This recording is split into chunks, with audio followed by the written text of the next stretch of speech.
ወይ ሮቤል እና ሚራ እንደዚህ እኮ ነው በቃ መጨረሻቸው።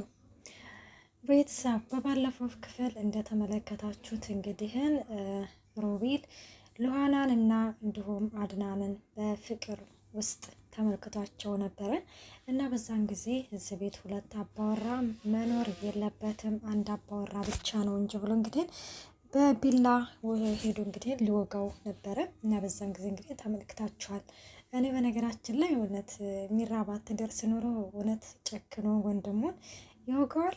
እሱ በእርግጥ ያደርገውም አይባልም እና ሚራ እንግዲህ የሮቤልን ተንኮል ስላየችና ስለተመለከተችው ሚራ ተከትላ መታ እንግዲህ ቢላውን ከእጁ ላይ ትነጥቀውና ሮቤልም ዊንቸሩ ላይ እንዲቀመጥ ታደርገዋለች። በዚህ ጊዜ አድናን ዞር ሲል ምን እየሰራችሁ ነው ሲልም እንግዲህ ቆይ አንተ እዚህ ምን ትሰራለህ? ከኔዛ ለብቼ ሆኜ አንተ እዚህ ምን ትሰራለህ? በማለትም እንግዲህ ሚራ ማስፈራሪያ ልጁ ነው እንግዲህ። በነገራችን ላይ አድናን ደግሞ እኔ እንግዲህ ሁሉንም ነገር የማደርገው ለልጄ ስል ነው እንጂ አንቺን አልፈልግሽም ብሎ በተደጋጋሚ ነግሯታል። ሰላም ጤና ይስጥልኝ ውድና የተከበራችሁ የቻናል ቤተሰብ እንዴት ናችሁ? ደህና ናችሁ ወይ? እንዳለው እግዚአብሔር ይመስገን። ለዚህ ቻናል አዲስ ሆናችሁ ሰብስክራይብ በማድረግ ቤተሰብ ሆኖ እንዲሁም ነባሮች ስለምታበረታቱኝ እጅግ አድርጌ አመሰግናለሁ። ተወዳጅና ልብ አንጠልጣይ የሆነውን ሉሃና ድራማ ይዘንላችሁ ቀርበናል።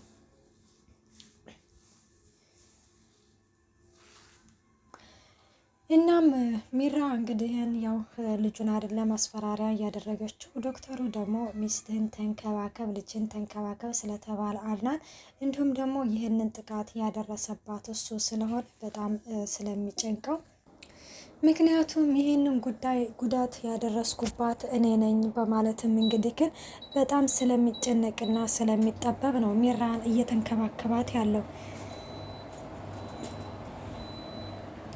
ሚራ ደግሞ እንግዲህ እኔን ወዶኛል በማለትም ልብ እንድልቅ እያለችም የፈለገችውን ነገር ለማድረግ እየሞከረች ነበረ። ስለዚህ ከዚህ ክፍል ውጡ ሲላቸው አድናን ሚራ በዚህ ጊዜ በቃ ይዘይና ሄድ ትለዋለች። ከዛ በዚህ ጊዜ ሉሃና ደግሞ በፍጹም አድናን አይሄድም እዚሁ ነው የሚሆነው ሲልም እንግዲህ ግን ሚስት አለህ እኮ አንተ ለምንድን ነው የማትሄደው ሲለውም ሮቤል ምን አገባህ አንተን ያናገረክ ሰው የለም ዝም በል ይለዋል። እንዴት ነው እንደዚህ ዝም በል የምትለኝ? አንተ እኮ ባለ ትዳር ነህ። ቆይ ለምንድን ነው እንደዚህ የምታደርገው ሲልም ሮቤል ዝም በል ብያለሁ፣ ከዚህ ከክፍል ወጣ ብያለሁ፣ ማንም ሰው እዚህ ክፍል እንዳይገባ ሲልም እንግዲህ ያስጠነቀቃቸዋል። በዚህ ጊዜ ሮቤል ቀጣል ይልና አረ እናንተ ብቻ ነክ እንደዚህ ክፍል መግባት የምትችለው በማለትም እንግዲህ እንትን ሲለው እና ችግር እንዳይፈጠር በቃ ልሂድ ይላታል ሉሃናን። ሚራ በዚህ ጊዜ በጣም ትናደድና እሷን እያስፈቀክ ነው እኔ የልጅ እናት ጋር ትልና ትናደድና ትሄዳለች ሚራ ማለት ነው። ከዛ በዚህ ጊዜ አድናን የትም አትሄድም አይሄድም ምናምን ስትልም እንግዲህ ሉሃና ሚራ እባክሽን ፍቀጅልኝ ይላታል። እና ሮቤልም አንተም ሄድ ከዚህ ይለዋል። አልሄድም የት ነው የሚሄደው በማለትም እንግዲህ መልስለታል። ሂድ አልኩህ እኮ በማለትም እንግዲህ ዊንቸሩን ይዝና ከዛ ከክፍል እንዲወጣ ያደርገዋል ማለት ነው። እንግዲህ ወዶም በግዱ ሳይሆንም እናም ከዛ ክፍል እንግዲህ ሲወጣ ሉሃና በጣም ትናደዳለች። በቃ እነሱ መቀለጃ ሆኜ ቀረው ማለት ነው እያለችም እንግዲህ ስትናደድ ሄዶ እንግዲህ ሄድና አድናን እንግዲህ ሄዶ ሚራጋ መድኃኒትሽን ወሰድሽ እንደ ይላታል። ምን አገባክ በወስድ ባልወስድ ይመለከታል በማለትም ትነግረዋለች። ላንቺ ብዬ እኮ ሳይሆን እኮ ለልጅ ስል ነው ለልጁ ደህንነት ሲል ግዴታ መውሰድ አለብሽ ይላታል። ስለዚህ ለልጁ ነው እንጂ እኔን አትፈልገኝም ማለት ነው ትላለች።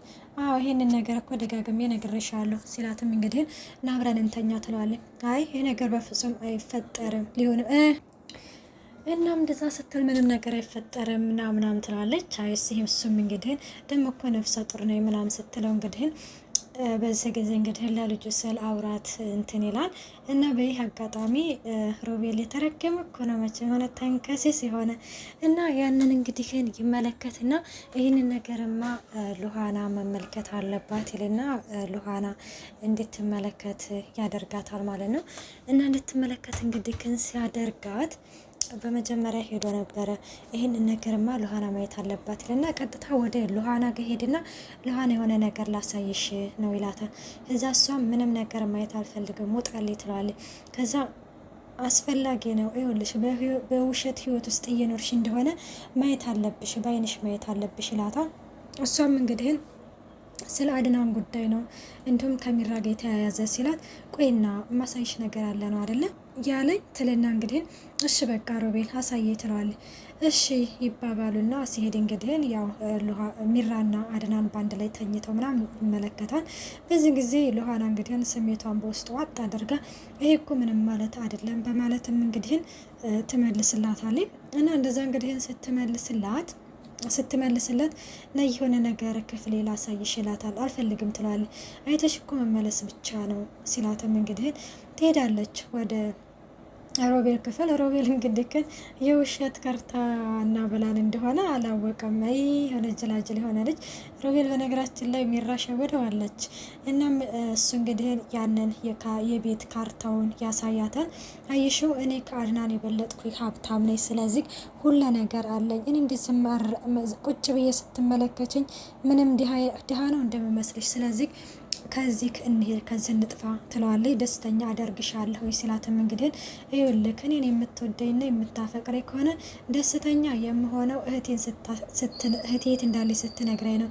እህቴ ነው ያለችው፣ ሳሬ ነው ያለችው፣ ንገረኝ እባክህን ስትለው እንግዲህ እሱም ትንሽ ጊዜ እንግዲህ ጠብቅኝ እያላት ነው።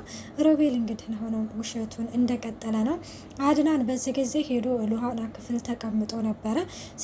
ስትሄድ እንግዲህ አድናን ተቀምጧል። ከዛ አድናን እንግዲህ ግን የት ሄደሽ ነው ሲላትም ሮቤል ጋር ሂጄ ነው፣ አንተ እዛ ሚስት ጋር ተቃቅፈህ ስለሆነ እኔ ደግሞ ወደሱ ጋር ሄድ ብዬ ነው፣ ምክንያቱም በዛው እንቅልፍ እንዳይዝ ብዬ ነው በማለትም ታፌዝበታለች።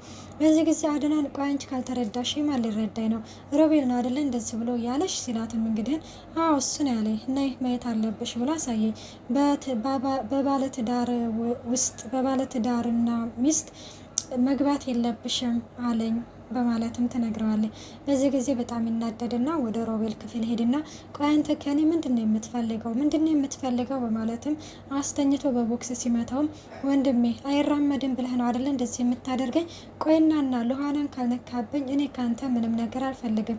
አንተ እኮ ባለትዳር ነህ፣ ለምንድነው ሁለት ሴት የሚያምርህ? በማለትም እንግዲህ እንትን ሲለው እኔ እንዳንተ አይደለሁም፣ ሉሃና በአንተ አፍ የምትጠራ አይደለችም፣ ፍቅር የሚባለውን ነገር ደግሞ እዚህ እንዳታወራ በማለትም እንግዲህ ግን እንትን ሲለው ከዛ ለምንድን ነው የማላወራው? እኔ ማፍቀር አልችልም፣ እኔ መውደድ አልችልም በማለትም እንግዲህ ግን እንትን ይለዋል። አይንህን ግለጥ፣ አንተ እኮ የልጅ አባት እኮ ነህ በማለትም እንደዛ ይለዋል። ይሄ አይመለከትም፣ አንተ በእኔና በሉሃና መካከል እንዳትገባ ከዛሬ ቀን ጀምረ በማለትም እንግዲህ ያስጠነቅቀዋል። በዚህ ጊዜ ተመልሶ ወደ ሉሃና ጋር ሲሄድ እንግዲህ ሉሃና የሆነ ነገር ስትደብቅ ይመለከታታል። ሉሃና ምንድን ነው የደበቅሽው ሲላትም እንግዲህ አይ ምንም አይደለም አይጠቅምም ትለዋለች። ይጠቅመኛል አይጠቅመኝም ማን ማለት ነው? ከኔ መደበቅ እያሰብሽ ነው ወይስ ከበፊቱንም ታስብ ይኖራል ሲላትም እንግዲህ አይ በቃ በጊዜው ሁሉንም ነገር ታየዋለህ ብለው ነበረ። አድናን በጉልበትም ቢሆን ያንን ፓስፖርት ወስዶባታል። ወስዶ እንግዲህ ምንድን ነው ሲላት የሚራና የሮቤል ፓስፖርት ነው፣ ከዚህ ሊጠፉ ነበረ ትለዋለች። ውሽ እንኳንም ሄዶ ቢሆን አንቺ እኮ ነሽ እንደዚህ ያስቀረሻቸው ሲልም ስለ ሳራ የሚያውቀው ነገር አለ፣ ስለዚህ እሱን ሳይነግረኝ የትም መሄድ የሚላታል። በዚህ ጊዜ አድናን ሮቤል ምንም የሚያውቀው ነገር የለም ሲላትም እንግዲህ አለ የሆነ የሚያውቀው ነገር እንዳለ እኔ 100% እርግጠኛ ነኝ በማለትም እንግዲህ ትነግረዋለች። እሱም እንግዲህ ያንን ፓስፖርት ይዞ ይሄድና ወደ ሚራ ጋር ይሄድና ይሄ ምንድን ነው? ወይኔ አንተ እኮ ሳይመች ሲቀር እንደዚህ ምናምን ስትለው እኔ ሳይመች ሲቀር እናንተ የሆነ ነገር ታደርጋላችሁ፣ እኔ ሳይመች ሲቀር እናንተ ፓስፖርት ሳይወጣላችሁ በማለትም እንግዲህ ይመልስላታል።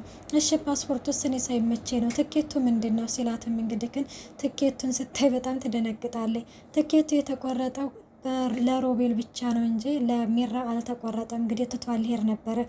ውድና የተከበራቸው የቻናሌ ቤተሰብ ቀጣይ ፓርት እስከምንመጣ መልካም ቆይታ። ባይ ባይ።